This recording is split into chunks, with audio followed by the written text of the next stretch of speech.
Handa ka bang mapurga sa ice cream? Makumpleto lang tong Cornetto collab ng Bini Photo Cards. Ngayong araw nga ay kumuha tayo ng 3 pack at subukan natin yung swerte natin. Anyways, kasama na pala sa bundle tong 4 pieces na Cornetto White Rose. At sa mga nagtatanong kung magkano, 270 siya sa 7-Eleven, 250 sa Lawson. Di ko lang sure guys kung magkano sa ibang stores. Buksan na nga natin tong unang pack natin. Sino kaya ang ating buena mano? Eto na guys.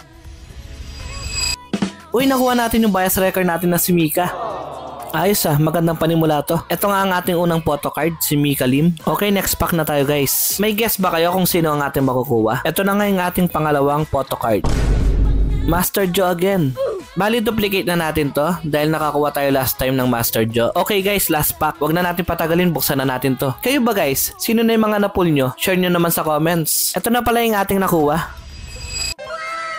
Uy, nakuha natin to si Ayakins. Sakto wala pa tayo nito. O diba ang ganda niya? Ito na yung ating mga nakuha for today's video. Tara, kain muna tayo ng ice cream. So yun lang muna guys. Thanks for watching. Follow me for more.